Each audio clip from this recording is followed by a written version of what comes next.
question. Let's see what the answers are so far. Ooh, still nobody saying 8 wins. Nobody thinks, unless my eyes are off. There may be somebody down there. But it looks like most of you think 9 wins, playoff chase would be good enough for you. So it sounds like they're rational. That's good. That's good. Keep voting. Keep telling us how you feel. I do want to see if we can get any more people down there that would say 8. Look, 8. You're in on a roll. Come on. That's kind of like last year. 8 wins in a row. All right.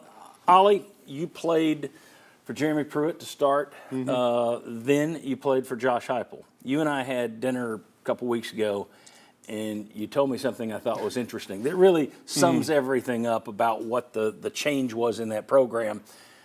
What was the big difference that you saw around the facilities going from one guy to the other one? Yeah, I mean, just as soon as Heupel started coming in and kind of bringing his own philosophy in, you saw a lot more guys stick around that complex. I mean, with Pruitt and them, you'd see guys, as soon as that whistle's blown, like, they're done, we're done for the day, we're getting out of here, nobody's coming back for that extra work, trying to do anything different. But it was just uncomfortable to be around the complex. Nobody wanted to be around that coaching staff. It was hard conversations to have with them.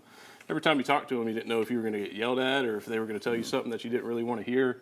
And so a lot of guys just avoided it at all costs. And I mean, it showed on Saturdays when we played. I mean, nobody was really putting in the extra effort and stuff like that. And I mean, I can tell you too, like, the whole mindset of our football team, how we went out and played football games changed. You know, before when we were recruiting, then we'd have Alabama or Georgia or something coming up and be like, man, how bad are we going to get beat this week? It was never like that. Oh, we maybe got this one this week. Like, it was like unsure that we were ever going to win every time we went out there. I mean, now we go out there with Heupel, it's like, oh, we're going to win this game by how much? Like, oh, we're going to bring it to them by how much? It's never like, oh, I hope we can get it this today. It's like we go out there with Heupel and it's like we know we're going to win, or at least feel pretty confident that we have the opportunity to win.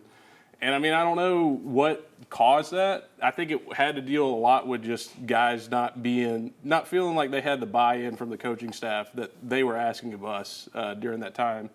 Because, you know, as football players, you ask a lot of us to, you know, be around the complex 24/7, continue to eat right, do right, sleep, work out, all this stuff. And so, I mean, when you're not feeling that investment from your coaching staff that it's appreciated that you do those things, then, I mean, you kind of just don't want to do them. Well, it's also one of those things, you know, there are coaches who were absolute drill sergeants, but you still have players who years later say, oh, I loved him, he changed my life, because they won. Yeah.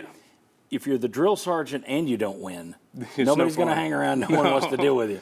One of the things I thought was interesting when Heupel came in, there had been so many people that, I mean, it was like the lights came on and the rats just took off. The transfer portal was spinning with Vols as soon as Pruitt left. And Heupel came in, and he didn't run guys off. Instead, it was, hey, let's all get together and watch the Super Bowl. Hey, let's all play volleyball or dodgeball or whatever it was.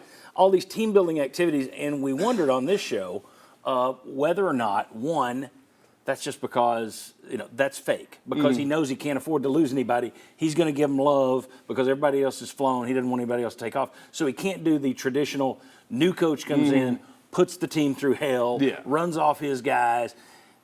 And so I wondered, was that real? And I also wondered, what happens with discipline? If you are Mr. Nice Guy, are people going to walk all over you? And what we've seen is, it seems that was real. That's really who he is. And also, there aren't discipline problems over there, knock on wood. But that is, I mean, for a football team. It's pretty impressive, the track record that they have over there. Talk to me about Josh Heupel behind the scenes and how he runs that program. Because it does seem, friendly is probably not the right, but it does seem friendlier. It does seem more like a family. Yeah, no, I think he brings that aspect to it. You know, he wants it to be a big family. We're a Big Orange family. You know, I mean, even extended to fans and stuff, like, we're all in that Big Orange family. So he wants players to feel like they're at home. You know, you got a lot of guys coming from a bunch of different places around the country away from their families. And so, I mean, to be able to come to a place that is now your family and you can feel comfortable around them, it means a lot. And it makes you play better, too. Because, you know, you got brothers and stuff around you everywhere you go.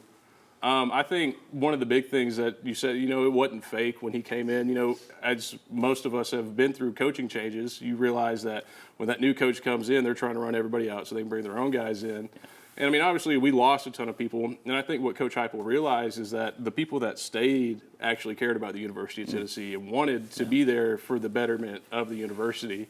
And so I think he took that and saw that this is the group of guys that's going to help me build something here because they're not going to be here for much longer, but they can help start that process because they love the university and they'll give back to us. And I think he took advantage of that in the right way to build it to where it's going to now. I think that's one of the things that's most impressive.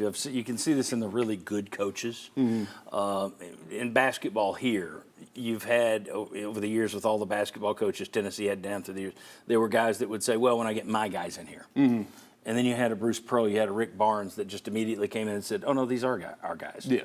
I remember famously halftime of the first Alabama game, Jeremy Pruitt's interviewed coming off the field, and he makes a comment, well, if we can't play any better than this, I'll bring in 25 new guys.